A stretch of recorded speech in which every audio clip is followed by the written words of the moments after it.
Some people live in the city. Some people live in the country. Others live in the mountains. Me?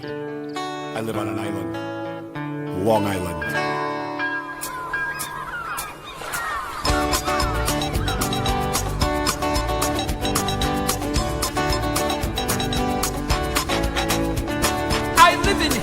Most of my life. I have a car, 2 kids, and a wife. I'll probably be here for the rest of my life. I'm living on the island.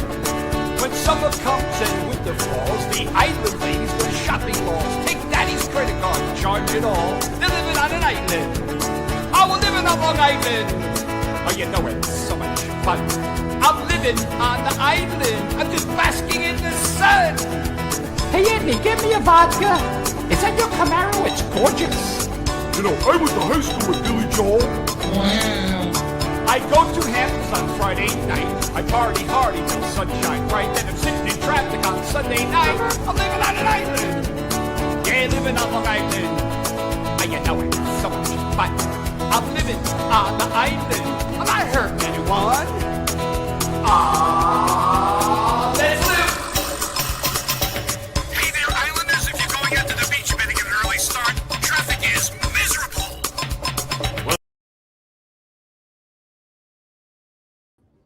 Hey! Welcome to the Gagootz Show with my very special co-host, Chaz Velez. What a bummer. What a bummer that your second chair is me.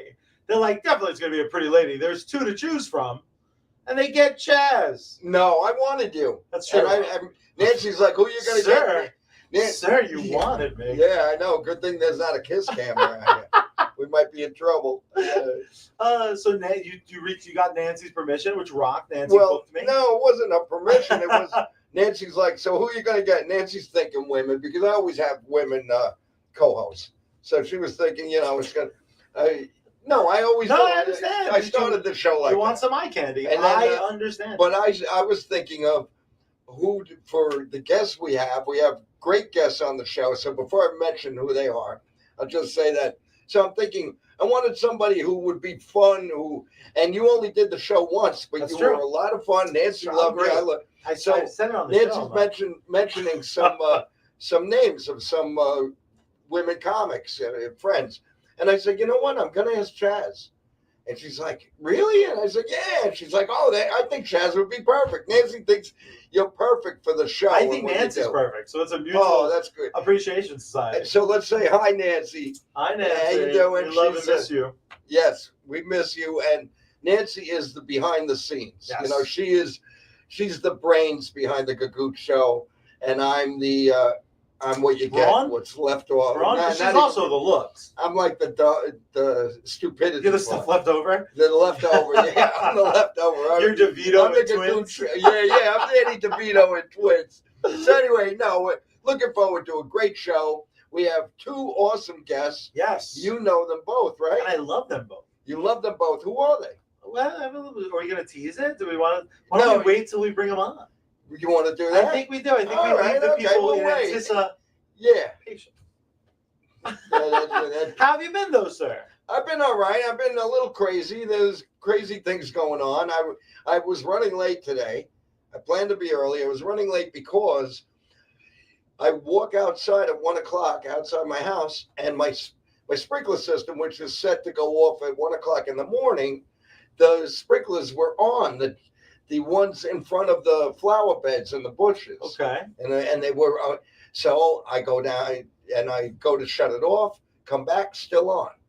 Long story short, they're still on in the front, but I turned them down with a screwdriver. So just wanted. So it's just broken. You're just like, I'm just going to make money. Something's broken. And I was trying with circuit breakers and everything, and I was driving Nancy and my son crazy because I shut off the internet. Look at Money Man. He has a house. He has a flower bed. It's a little house. Yeah, it's a little house. I have a condo. I just have people take care of it. That's beautiful. The condo's beautiful. Yeah. My plumbing's broken, though. So I also had a morning. I went to go shower. It vaguely spit on me. So I think you took my extra water.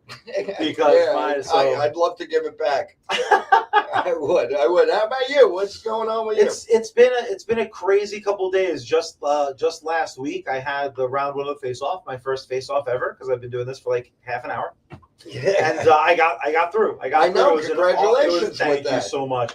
It was an awesome night. I mean, it was you talk about the talent that Long Island has brewing right now. Like, again, in a little bit, we're going to have two great examples of it, but it's just a murderer's row, show after show. That's You know, good. No, yeah. Contests like this, they weigh what they weigh, right? Like, the best part of the Long Island Laugh-Off so far for me is that they are able to move tickets. And during the summer, that's not the easiest thing on earth. So getting to perform to a full house at all, that was already a win. Right. Yeah. You know, getting past by the skin of my teeth. Some of my Right, best but friends in comedy, some of the most hilarious people in my round. I was actually lucky enough. I went to a bunch of rounds because, again, I have so many friends. Yeah. You kind of want to give everybody their flowers, win, lose, or draw. So I saw a lot, but my lineup was deadly. Yeah. Like, every time I it's- saw a new friend come in, I was like, nerds. So it was Good for it was a lot of fun. No. Yeah, but it's That's funny great. because I think I had the last round one. Like, mine was like the latest in the calendar. Now we're going into And round now they're two. like, round 2's in 2 weeks. Sell some tickets. And it's like, oh, nerds. Well, I feel there's like a lot to that laugh-off. Of course. It's not just the talent, but the talent's Of out. course, it's it's also bringing people and filling the room. 100%. But what's great about this year, and I went last year, my son was in it, and he made it to the second round. So what I like was the audience seemed to be there for everybody. Where years ago, and in like a bringer show or something, you get a divided audience. Yeah, I mean, They're not there to laugh at everybody. Yeah, because John Ziegler was the host. Oh, cool. He had everybody warmed up at every round one I saw. And part of his kind of presentation was like, come on, guys. We know you're here for your friends. Keep it lively. And you know, McGuire's it worked, huh? was a boiling night for my round one, and everyone stayed engaged. Everyone stayed excited. It was really awesome. It was That's really great. And it's just I've been so lucky. And it's great for the club. A lot of people do it. They're like, I know I killed and everything, but I didn't make it to the next round. Well, sorry. That's not. There's a lot of things to it. There's a lot of things to it. I don't want to spoil it to anyone. It's not Star Search. Like, the prize for this isn't like, you're not then spoiled. I get to be a celebrity. Like, it is. John Truson had a great quote before. He's like, no one's become famous because of this. Yeah. So, like, relax. Right. And it really, if you attack that, and I'm a total hypocrite because I, of course, get all worked up and nervous and blah blah blah blah blah. Yeah. All my friends were there. Like, it was the bar area at McGuire's was a bit of a party because, like, especially as people went, the minute you were done, it was like, all right, God, take the wheel. Now let's have a drink. Now let's have a hug. Let's take some photos. Let's joke about this or that. That audience member stinks. Like, it was a lot of fun. It was a lot of fun. I'm very happy. But again, it just feels like that turnover. So I'm lucky. I got a couple shows, got a couple fun things coming up. So very cool. I'm very happy. I was denied working with your son though. We had a show. Yeah, you guys had a show and it was canceled. And that was a bummer. All right. I had just so many stories. I'm going to say something. Usually, I don't keep my mouth. I should keep my mouth shut sometimes. I'm going to tell you why that show got canceled. Why nobody went. Were you going to try to break the internet? What? I don't need to be famous that bad. You're going to say something awful? Just kidding. No, this is what I'm going to say. You know about making flyers and about marketing. You're talking about a 9:30 show. All right, it was a 9:30 at night show at McGuire's, and the flyer had about 15 names on it, 15 different comics. Oh, you think that's what? I am not going to pay at 9:30 at night to sit through 15 comics. You think people did the math? They were like, if everyone gets 5 minutes. Listen, that's good to know. I'm telling you. I have to change all my I'm telling you this as a mental, looking at it in a mental viewpoint of someone like myself, saying, I ain't gonna go through all those comics, even though my son's in it. I was wondering why you canceled your ticket. Here's how you do it, okay? And then we're gonna go to a video. Yes. But here's how you do it, okay? What you do is you put the name of the headliner. So you put the headliner's name, you put who's hosting, and you say with some really great friends, okay? Some really great friends. And people will come and I'm telling you know why I know this? Because I did one of them 9:30 shows. And the person who put the flyer together just put him, the host, and the headliner. Yeah. That's all he put. And it was a 9:30 show. And once you're in there and you're sitting down, you're paying your money, you don't care. Real professional production we got here. Just send your alarm. Just all the ladies calling you. No, all the that's girls my that could have alarm. been co-hosts. That's my alarm of the Benny. Shut the hell up. Fair enough. Fair enough. We're going to show a video of our guest. Now I think we should say. I think we should. Ladies and gentlemen, we got a nice video coming up, but then we're going to be joined by literally one of my favorite people in Long Island comedy, Nadia Smirnova. Yeah, Come to the show. cool. Let's play that All right. video. Let's go to that video.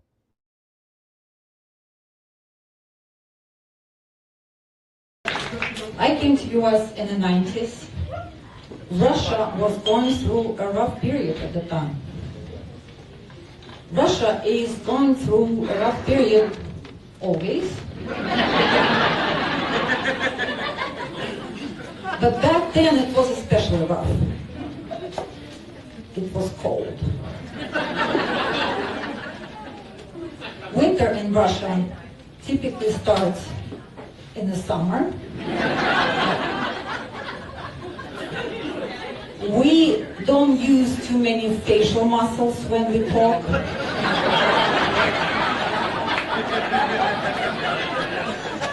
Some of it has to do with the specifics of Russian language, but mostly it's because 8 months out of a year, our faces are frozen still.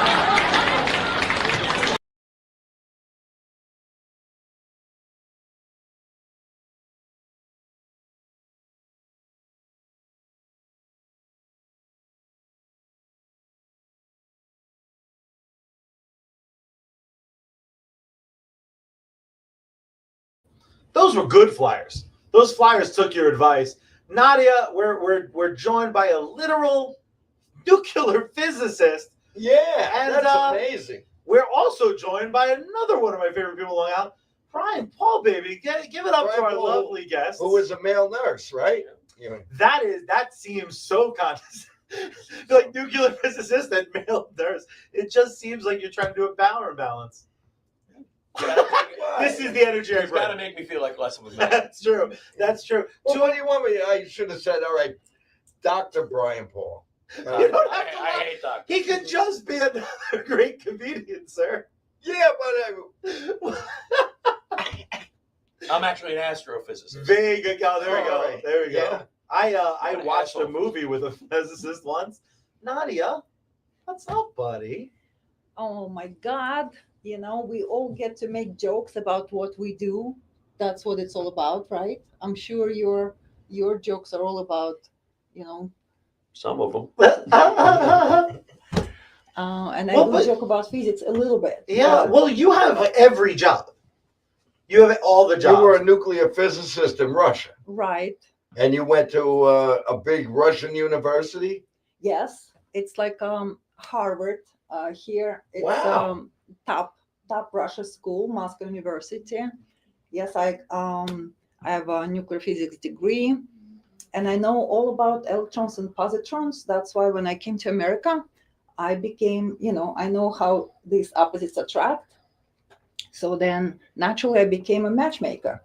I was a real deal matchmaker for 10 years here, That's amazing. on top of other things that I do. So I do a lot of things. So, my life is kind of funny. Yeah. And I realized my life is kind of a joke. So I became a comedian. Yeah. Nuclear Oh, that's physicist great. That was, yeah. To matchmaker. She took a quick pit stop to sell some houses as a real estate agent. Yeah, you were. And now you're in True. comedy. I'm a realtor. So Oh, yes. Oh, the- still awesome. 3 people who are watching it, you should come to me. She did not like when I said I rented a condo. She was like, buy a house. You should buy. You're ready for a house. What led you? But you're not renting. You're renting the condo? Yes, I don't have own a condo money. With my brother, I'm All doing right. really well. Yeah, that's good. I need money for my Ghostbuster car. Nadia, what led you to comedy? Was it just that you looked at the landscape of your life and you're like, anecdotally, I tell these stories all the time, or was this something always in the back of your head? Walk us through what brought you here. Well, I'm To the very Gagootz grateful to COVID. because I was bored out of my mind during the pandemic. And one day I just thought, like, I should take a class for comedy. I bet you those people having a lot of fun. And I wasn't sure I was going to perform after that. But I just, the minute I got on stage, it was literally like a crack for some people. I got addicted. It is addictive. Yeah, it can happen. It can happen. And you just had your round one. Oh, Happy to say. Speaking of a laugh crushed it. off, yes, the first one I blew completely. The second one I blew on the second round. This time I'm planning to maybe blow it tomorrow. There's only one way to find out. There's some tickets left. Yes. If you want to see our beautiful friend Nadia potentially dash her hopes and dreams. That's tomorrow that we showed that flyer. Right? Yeah, if you want to see Nadia, the Russian, bombing tomorrow, please, there are a few tickets left. I will tell you this. She's not going to bomb. She's not going to bomb. Attitude. It's not. I think you're very funny. No, she's... Because I'm in a good mood. That's Otherwise, watch out. Watch out. Brian, buddy. What's up? Yeah. Healthcare worker is how we like to refer to it. But nursing is like one of those beautiful callings, right? I've known you now for 6 months. We probably met 6 months ago. About that, yeah. I would have lost that bet 100% of the time because I only know you as Kraken Wise. So I've been lucky enough in my life. I've had family in healthcare. I know how funny and mean and brutal you guys can be behind every patient's back. Is that what led you, or what was it a little bit different? What a freaking question! I wouldn't say that's what led me. I mean, I was already, a bit of an idiot. So, I mean, I was always good at that. I was always a class clown. And, before I was a nurse, I was a volunteer fireman. So the gallows humor side of things just was the way I was raised. But I did, when I first started, a lot of my first jokes were about nursing. Of course. And that's one of the reasons why I don't use my last name. I'm supposed to be a professional certified nurse in the state of New York. And I don't know if our governor would like some of the jokes I make. Who would use a stage name? So, yeah, exactly, right? Yeah, but I should have chose a better one. But that's part of it. And, like I said, some of the jokes are like literally the thoughts that are in my head sometimes when I'm dealing with a resident or a patient. It's just like. But you're a very caring guy. And I think it's a perfect job for you. I mean, we had a heart to heart. I think I don't want to be mean, but like you said it already, you were running a little bit late. Brian and I had like a nice heart to heart about.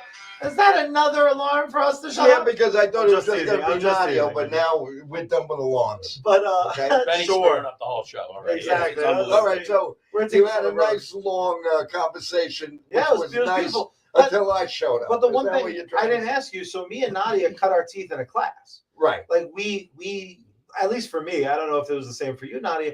For me, I wanted very desperately to know the structure. I've loved comedy my whole life.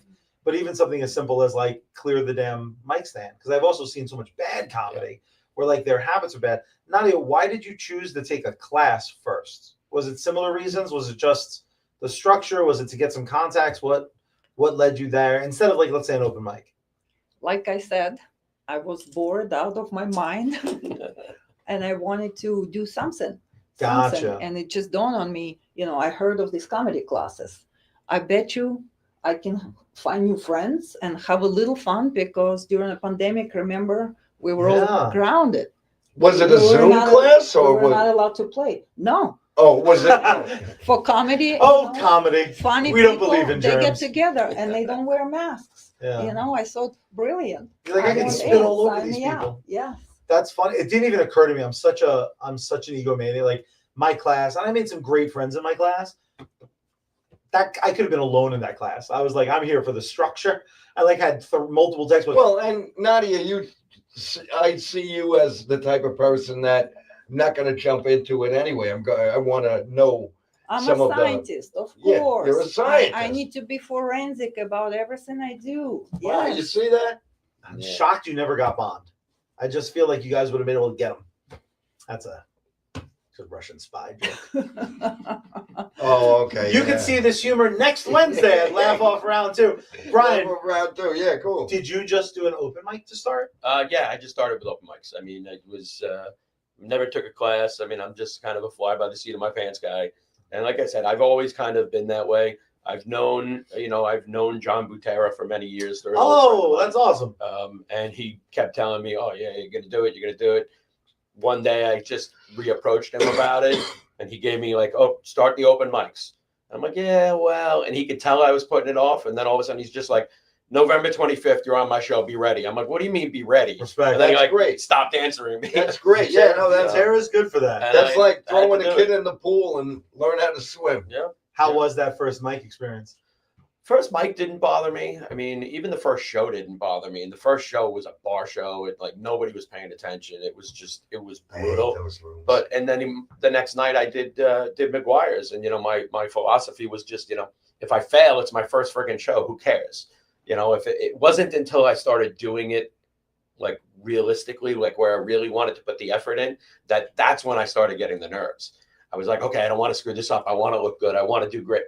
That's when I started seeing the nerves. Do you ever get advice at that stage? Because again, it's blowing my head a little bit that you would ever have a nervous bone in your body.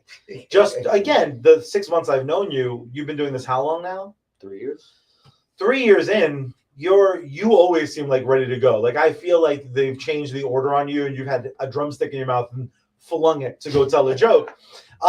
Was there ever someone who like gave you advice when you were when you developed nerves? Because that's not common. Yeah. Most of us start nervous wrecks, and you were like, "Now I love it. Now I'm trying. Now I care. Oh shit, what am I doing?" Yeah, Is at least how it sounds. As far as like the nerve side of thing, I mean, like I got tips and stuff regarding the stuff you were talking about. Like moving the mic stand, making sure you do things like that, speak into the mic, keep it close, things like that. The nerves thing, it was just trying to keep my hands busy. Because you would see it in my hand. Oh, really? And, like that was, and eventually, after a period of time, once I got my daughter came up to me after a show one night. She's like, "Are you okay? Are you okay?" I'm like, "Why?" She goes, "You looked like you were having a freaking seizure up there." I'm like, "I knew I was shaking," but no, she's like, "Oh, Dad, I mean, it was like really bad." So I learned to try to keep my hands busy, talking and things like that. That's a problem sometimes. The hands. I get a tremble still, and then after a while, I started to notice that I wasn't nervous, but I was still shaking. And the better I did, the more I shook. Oh, it was more like an adrenaline. I was like, okay, I'm killing it. Lucky wife. Yeah, exactly. Nadia, yes. Nice. Nadia, how about you? Do you get nervous before you do it? Absolutely. I love it. I love it. Bring it on. I like to be nervous. I mean, sometimes it's too nervous. So it's like you have to find a little bit soft spot, like in between too nervous, when you really forget all your lines, and too relaxed when you still forget all your lines. It's right in the middle. Then you remember the lines, your hands shake a little, but nobody notices. So you like nervous, but stealth nervous. Nobody says, "Oh, you're so relaxed on stage." I was like a nervous wreck. Yeah, but when you're up there, nobody's looking at your hands. They're all looking at you. Yeah, they're checking you out. I saw some other comics' hands when they're shaking like that. I saw it and I thought, "Am I like that?" But people don't notice. But when I come out, my hands. That's why recording your sets is actually a good thing. And now, when I was doing it back when people were coming to the clubs on Dinosaur, they hold it. So we used to have the old handheld, right? Now I had a tape recorder, cassette tape recorder. I still have it. It was two. And I once brought the Flintstones. They just 2 stones and right. And there's a little a lizard in there. Just a transcription. A transcript. So anyway, I would cassette tape, but now everybody has a video camera in their phone, and to tape your set, and then you could see because I would listen and say, "All right, that got it." But one of the things I'm not always good at is facial expressions, right? Because your facial expressions say a lot when you're telling a joke. You mentioned the microphone, mic technique. Do you notice how you handle the mic, both of you, and you, when you handle? Because sometimes you'll hear people up there, and they're cracking. You hear it cracking. You hear like toot toot. Because and it's close, you have to. It's how you for yourself. It's mic technique for yourself. Everybody speaks differently. Some are louder than others. Some people are, very low. So but mic technique is very important. Yeah. Nadia, did you ever struggle with that? With like just with with the microphone and controlling your volume? Because you're naturally soft spoken, but on stage, True. you really have that. Dwayne Johnson, The Rock. Yeah. He always used to say like the best characters are yourself turned up to 11. For Nadia, it's specifically that you just go like 2 notches louder. But I think you always sound great on the mic. Do you ever struggle? I'm having that problem now, by the way. Like, if they're set too high, my instinct is I just put the mic where I put the mic. And at open mics, usually the speakers are low. Right. I'm so naturally loud, I balance. Sometimes in the clubs. At McGuire's, I have to, like, for round 2, I have to be, like, down here. You go down, That's why you're supposed to have a sound guy. Well, I'm not casting aspersions. So, but did you ever have a problem with that, Nadia? Basically, when I took my class with John Trusum, I love John Trusum. I'm scared of him all the time. I just want to hug him one time. He won't let me hug him. He intimidates me a lot more than stage. I'm feel most intimidated when I'm on stage in a class and he's the only one who's paying attention to me. Then I'm the most nervous. Like I'm ready to die. If I go in front of a crowd, I'm like, oh, forget it. I'm more relaxed. Yes. Yeah. But he is very intimidating, but I love him for that because he's also very stimulating to write properly, to do stuff, and his voice is always in my head. John, if you're watching this, you're in my head forever. I don't think he watches the show. I'm gonna send him don't you worry. But if accidentally he stumbles upon it. Oh yeah, he might accidentally stumble. Yeah, accidentally. I'm gonna give him a DVD copy of this episode. He said all the time.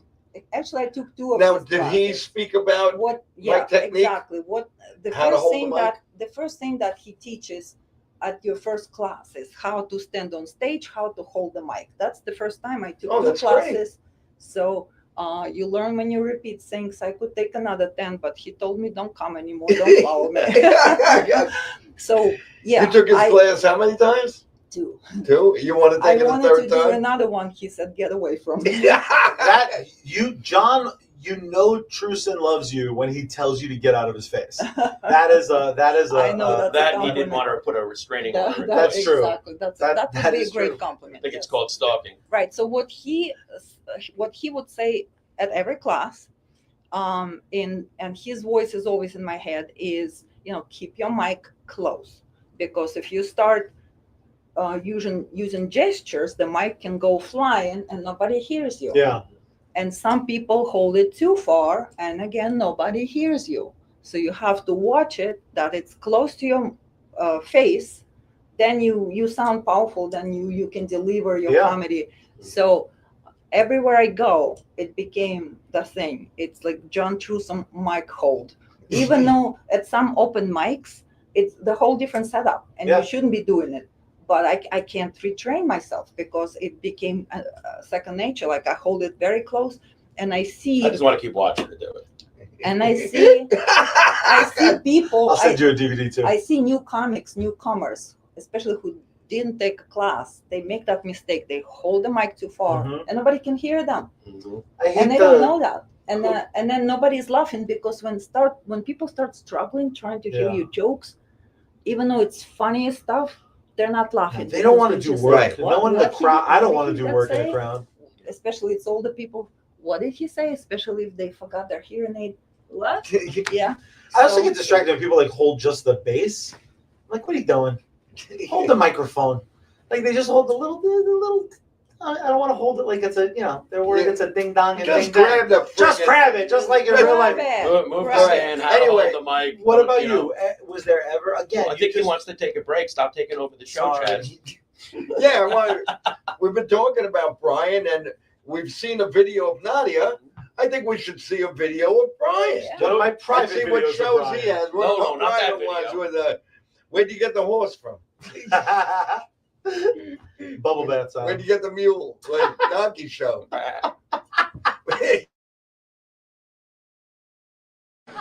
It's probably why I picked the dog I have. I have a Dalmatian. You guys know what a Dalmatian is? Right. You would think everybody does, but this is apparently not true, because I walk my dog and people come up to me and go, "Oh, he's beautiful." What kind of dog is that?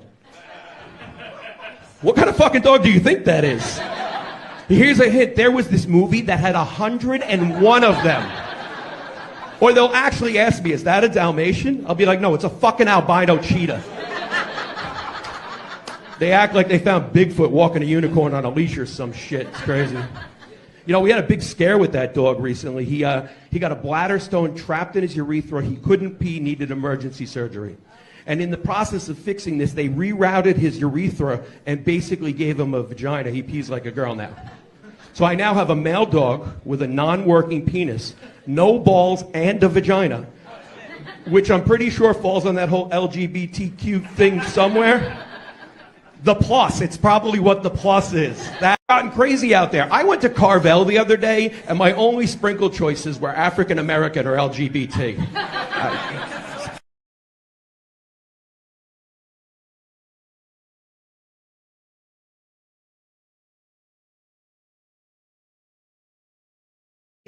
God, I had to dress down a little bit. What I a felt cute like I was couple. too pretty. It's true. Such a cute couple. Your mic technique in that video was sick. You did a transition. Yeah, I'm always switching hands. I do not. Once that mic is in my hand, I'm like, enjoy being locked in my right hand until I'm done. See, and I know 5, 7, 12, 20, doesn't matter. I know that's kind of an unwritten rule that you take the mic and you put the stand behind you. And I sometimes keep the mic on the stand, and I do some of my jokes with the stand sometimes. I don't know why. And then I'll take it out for certain bits where I'm walking and stuff. But I mean, if you're using it that way, then yeah, I kind of it's use part of the it. act. I think it's all those years of watching Bob Hope and Red Skelton. Freddie Mercury. Freddie Mercury, yeah. Freddie Mercury was great that way. And just like, a lot of times people just get, they start just playing with it and leaning with it, and it becomes a distraction. John Turson would be angry at you. I know. He would. He probably would. But, so, Broadway Comedy Club. I'm almost 70 years old. I know, where am I going with comedy? Almost. To the top, baby. To the top. Yeah. So you said you're almost how old? 70. So you're 69. I'm 69. I think you just stopped aging. You just got it's not the fun number it was 50 years ago. I've been fat my whole life. It's barely fun when I do it, so it's fine. How about you ever hear of a 68? No. Blow me and I owe you one.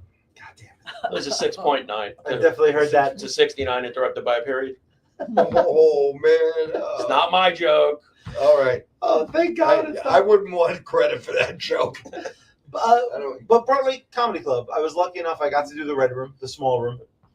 Broadway Comedy Club, though, is amazing. Do you have a club you've worked at so far that you're like, this felt like Mecca? Because it was before the show. Nadia and I got to perform in the Red Room together. Small crowd, could have been Madison Square Garden. They were so into it, so loud. So now Broadway Comedy Club is like locked in my head. Yeah, that's where that was my first city performance. Wow. And I've done the Red and the Blue Room there. I did Industry Room. I got a handful of shows out of that. So I did, I think, 2 Blue Room shows and 1 Red Room show in that set of shows. Unbelievable. What's being passed like? What's that moment? Cool. I mean, I would have loved to get more shows out of it, but what happened though is once I got the spots with Rich Brooks from Broadway, he then gave my name to Drew Tessier. I don't know if you know him. He runs a lot of shows at both Broadway and at Greenwich Village. So I started doing a bunch of shows at Greenwich Village. That's awesome. So yeah, that's great. But I think at the club that I liked, Gotham was awesome. When I did the New Talent Night at Gotham, that was awesome. And then having Jim Gaffigan go on stage after me was unbelievable. Oh, man. I got off that stage and I'm like, I had a good set. I did good. I walked off. And then like 4 minutes later, he goes up there and I'm like, I'm a loser. I'm quitting comedy. I can't do this. But yeah, he just goes up there and it was just so easy. Did he talk to you afterwards? Just a high bye type thing. I would have changed all my social media to be like, I opened for Jim. Exactly. I take whatever inch I can get. Nadia, you got past at Broadway Comedy Club too. Absolutely. What was that like? So I did the Industry Room a few times, and 2 times I won a residency, 1 month's residency. Amazing. So I do have a little bragging rights. So I did get a lot of shows out of it. Like when you do 1 month's residency, is Rich Brooks puts you on like literally every weekend, and you come out and you do 7 o'clock, 9 o'clock, 11 o'clock back to Wow. back He shows. likes you then. He puts you on every weekend. I only got a couple. To be fair. Well, I don't blame him. Yeah, the very first time I did it, I only got the development spots, Mhm. which is a few times. Yep. But then the next time, he awarded me a residency, which is full That's month, amazing. 1 month's residency, when he puts you on like 7, 8 shows. So I got to 7, go 8 back. shows, but you go like, yes, you have to go Now, back. And Can the I third ask, time, do the you same get thing paid happened. for any of these No, spots? but you don't have to bring anybody, so that's Oh, all good. right. Which Okay. for me counts because just so you guys know, if you come out next Wednesday, McGuire's, I'll buy you a drink. Oh, that's cool. Put No- Chaz. No wonder you Velez in the can't. No customer wonder you notes. can't buy your own condo. That's right. But then- Yeah, right. well, Every gig I do is $200. I think what Rich Brooks is doing is amazing because it's an opportunity for a Without a new doubt. comic to develop and feel like you're part of this industry, like because you get to perform with professionals who get paid there, and you make believe you're a professional, and people think you're a professional. So Oh, sure. fake it till you make it. You know, as someone who pays to comedy shows, as a patron of comedy shows, and I bet if you came on and you entertained me, I would think you were being paid just like all the other Exactly, comedians. but that also leads to. I mean, with I the saw comic- you. I paid to see a show with. Right, you that you were get to at. Thanks be about more that. professional. People notice you, and then you get into paid situations. So I started doing at some point gigs and also Broadway Comedy Club and other private gigs with a comedian who is a seasoned comic. He's been in comedy for 30 years. Greg Criticus. He's Oh, yeah, a I lot love of Greg. fun. Yeah, and he liked my set, and he started having me inviting just me to open for him here and there. That's great. No, Yeah. and Greg. I am doesn't- gonna literally, when I watch this back, every name that's been dropped, I am going to find on social media. Oh, and anyway, Greg is in Greece right now. But But you're gonna meet him. You know when you're gonna meet him? I'm doing my. Hey! We're doing.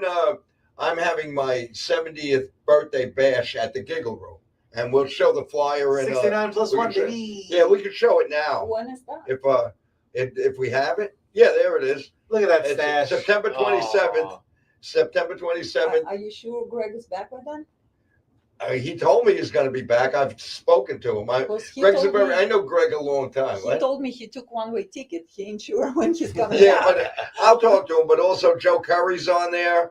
My son Frank Ryan, Murderer's Row. Mezzy D, who isn't here tonight. She's my other co-host. My wife Nancy, Your real and Mezzy D are my real co-host, not this image, this AI co-host that I have over here. I'm messy, D. Messy D. But they're going to be on that show, and if Greg doesn't come, I'm sure someone. But I'm counting on it. Greg has been to me. See, I don't do stand up a lot. I do go to the open mics. I like to know my bits, brush up. Like I'll be doing it now because my son has a show coming up at on August 1st. So we'll show that flyer at the end. But so I have to know I'm going to do like 8 minutes, and I'm going to be the Bullet Man. Going to be the first guy. So I just have those two shows. I have the one August 1st, and then September 27th. And I come here for the Friday night open mics, and that keeps me kind of entertained. This is how we fell in love. That is how we fell in love. And So Nadia, I romantic, met yes. Nadia here, and then I saw her here like a year or so ago. Thought she was very funny. We didn't speak. Then Wait, that was that's Then- right. You're yeah, right. then- You're I right. didn't No, stalk her at all. no, I no, didn't no, even. no, we didn't. Because she has So then- standards. Then we saw her. No, she probably thought I was weird. I might have been that What? guy Alfredo Gagootz. I might have been him with Nice. the mustache because I do him sometimes over here. I do Alfredo. Also, So anyway, did you see me doing Alfredo? No. No. All right. Anyway, Bust them out for your birthday. thank God. yeah, always coming out for my birthday. Him and me. So then I saw Nadia a few months ago, and we exchanged cards. We just spoke a little bit. The next day, in the morning, I was producing a show for the Knights of Columbus, packed house, packed room, and the person that was supposed to do it texted me at 9:30 in the morning that she was sick and couldn't make it. I did have Nicole LaMonaco coming, but I thought, oh, let me see if Nadia wants to. And Nice. called Nadia, and she was like, "Yeah, I'll do it." The power of an open mic. And that was awesome. That was Exactly. awesome. The next Power of day, an open mic. and it was a fun gig, right? It was absolutely amazing. It was awesome. She was The like, crowd was so warm, and it was absolutely amazing. Yes, I'm very and- grateful. Thank you for inviting. Oh, I'm so happy. And they had food. They had a buffet. I hope some other comics cancel on you in the future. I feel like that is a superpower in this industry. I just tell every promoter, I'm like, I don't do anything. He I'm had just Chaz and me available. on food. Yeah, exactly. Yeah. Like free food. They had a buffet, and they told us to go up, and we all ate. The one of like the wait staff at Broadway like didn't charge me for my drink. I felt like $1 million. But Brian, do you remember the first time you were actually paid for joke telling? Even like $10, $5, anything. Do you remember Actually, that? the first show I did was at Parsnips Lake House. It was a bar show. I was not expecting to be on the show. For Butera. Yep, I showed up at the show. It was Rob White was on the show. Oh wow! I think Billy Geyer was there, and I showed up Very funny guy. just to support the guys. And, The Long Island and John Women. came up to me. He's like, "You're doing 5 minutes." I'm like, "Oh, okay." And at the end of the night, he came up to me. He goes, "Here." He goes, "Save it. It's the first $20 you ever made in comedy." And I still got that $20. That's awesome. awesome. Yeah, So we gotta that's- applaud that's- that. Yeah. That's great. Adorable. I mean, she was talking about industry room before. The other great thing that came out of that was you get a good recording of your set. And Oh, that's that good. and my Professional Gotham video, recordings right. have been what I've been using to send out as that Rich referred to it as your calling card. Yeah. This is what I'm sending to other For clubs, real, right. and that's what's kind of got me in there. I love that. So I Yeah, love that.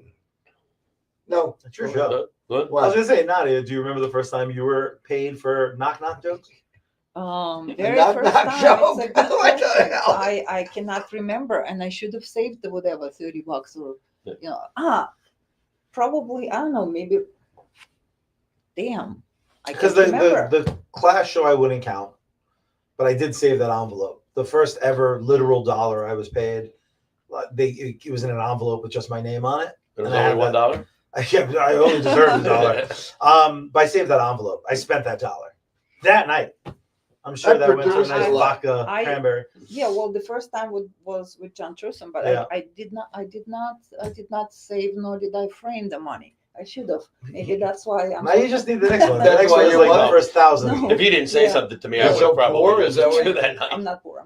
No, I don't It's believe just you. Comics love to joke that they're so poor. Not me. I like to rub it in everybody's face. Yeah. But all Like my girlfriend's young and I have Listen. so much expendable I like money. comics who complain that they're rich. Yeah, that doesn't happen often. Who? But Well, we have our one doctor And friend. He they're does a lot of shows here. They're rich and they're always dating. right. They're always Yes, and they're, They have an active sex life. I love all those. Don't comics. give away my set, man. Right. Don't give away. But I find that much older comics, male comics, are usually rich, married, having a lot of sex, and younger generation singles in the crowd looking at them like, Define older. yeah, Yeah, what's the Like, line? what's the line there? I'm old. older but you than look this good. young man. Oh, yeah. Gagootz and up The is Gagootz, old. no, yeah. Oh, Once you're I'm in 70, right now you're young. I'm 69 almost and down. 70. Yeah. The funny number. What? and down. 69 is there? Still Yeah. young. Still young, As a matter adjacent of fact, for men. I noticed older comics are all married. Younger comics are all single. You're right about that. Yeah. But I'm Who seeing a marry a few young comic? ones That's the here. I'm problem. seeing a few young ones here that they'll tell you some of their like crude jokes and then say, so my wife doesn't come to my shows. And I'm like, Like me. Right. I do exactly that. Yeah, it's rare, but older ones are always married and having all the sex. Remember the doctor?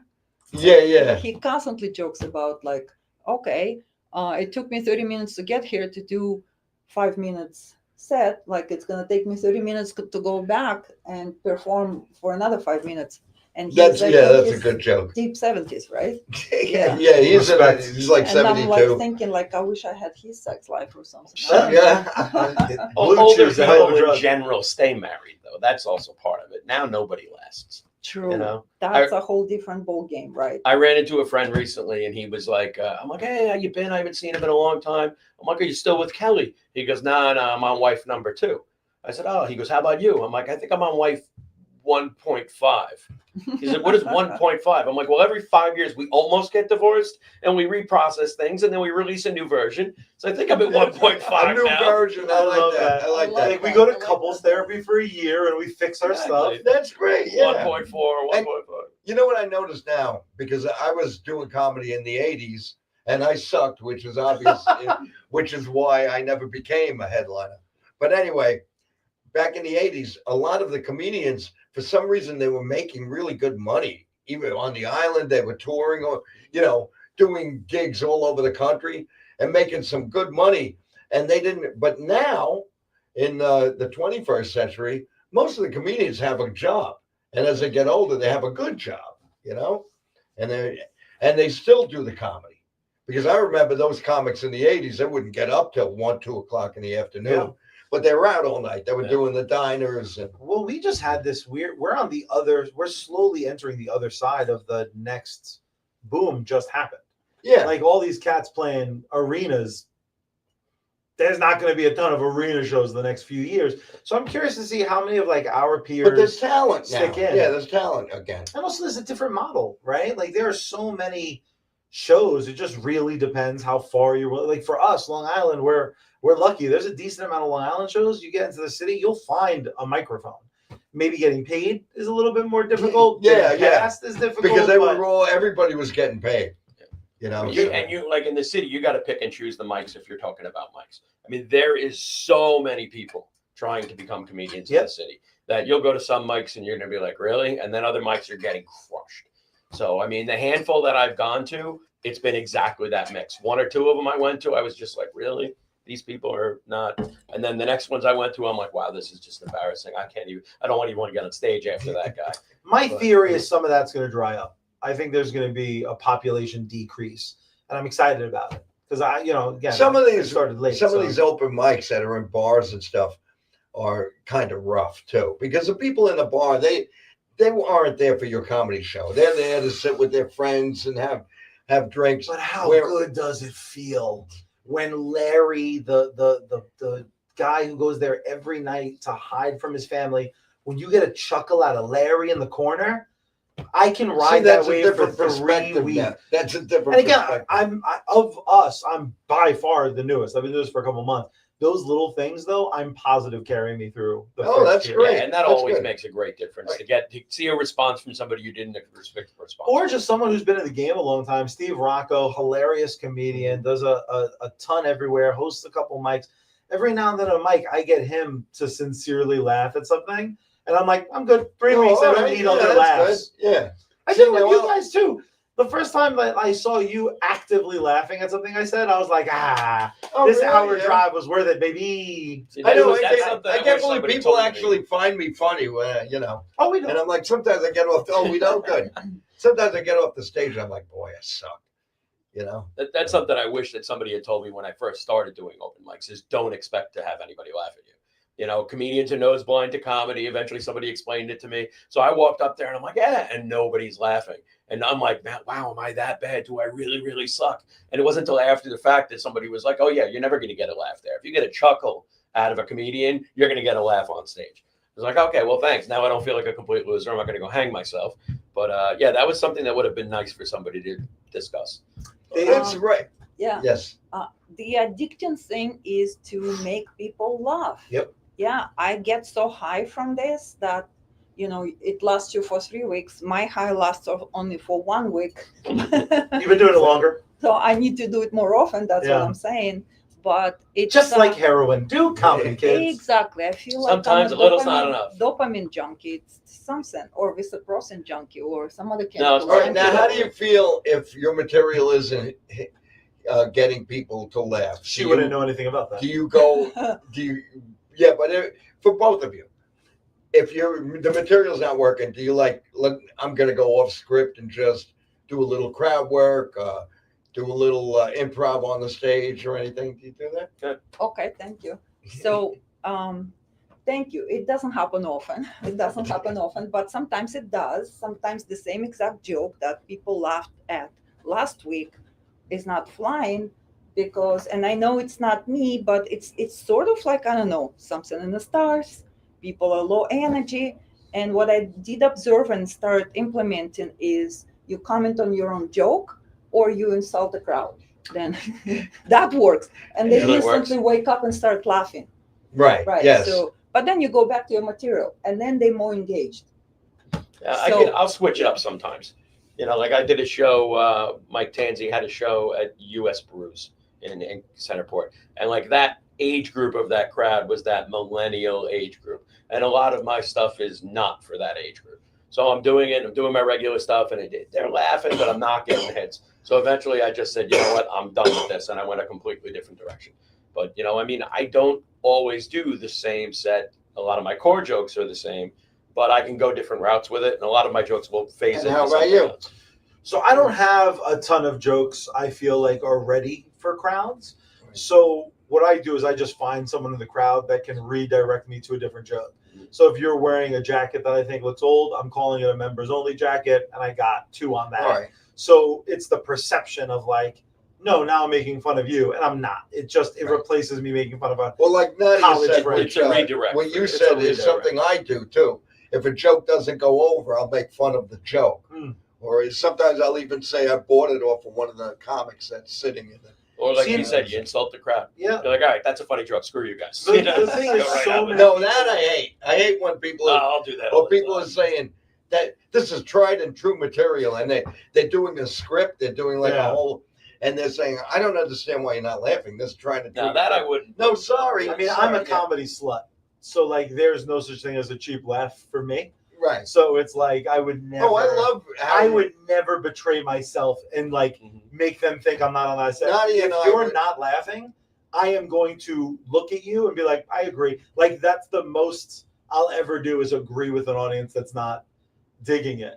Nadia and I were talking about you and how sexy I am. No, how you've really you've went like all of a sudden. Yeah, so I mean, but you guys, you guys said it. You love it.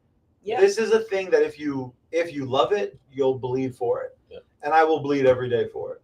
I did. Good for you. You guys put the work in. Yeah, I have God a chance to perform at your graduation show right after the class. So I'm a witness of your very first that's so funny. show. Yes, very first show at the Governor's, and I remember that I noticed about you. You have a big personality. Big personality, lots of energy. Handsome Very man, subtle. lots of energy, Yeah, big handsome. She doesn't personality.